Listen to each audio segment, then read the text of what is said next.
Earlier, I spoke with Dean Cheng about the significance of these games. He's a senior research fellow at the Heritage Foundation's Asian Studies Center, and he told me that this is a hybrid event, different from training exercises like RIMPAC.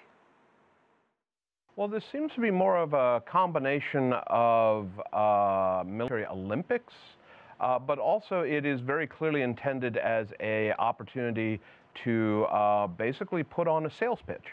A lot of the countries that are attending, Venezuela, Iran, Azerbaijan, places like that, are as much interested in an opportunity to test drive equipment, if you will, as it is an opportunity to really practice military tactics and operations, the sort of thing that you've seen in the past with peace mission within the Shanghai Cooperation Organization, or RIMPAC.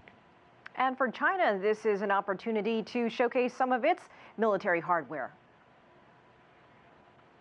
Absolutely. China has been undergoing a long-term military modernization program, and while a lot of the attention has been focused on things like fighter aircraft and naval warships, the Chinese ground forces have also been modernizing. This is their chance to put some of their newest tanks, self-propelled guns, and armored personnel carriers out there also to join the international arms market.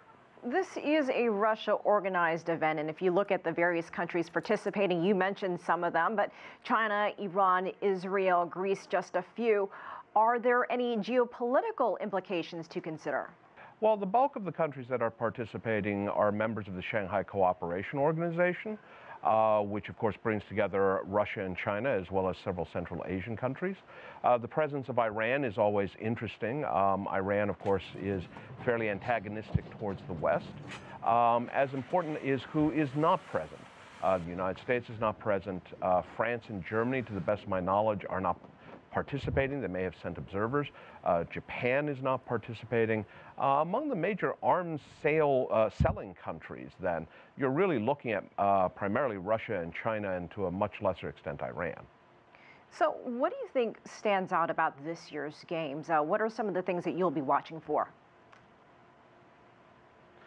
Well, for example, this is the first time that the Chinese are hosting the seaborne assault element.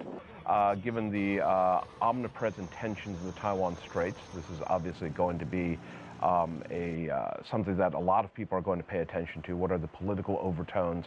How much of this is an attempt to signal Taipei?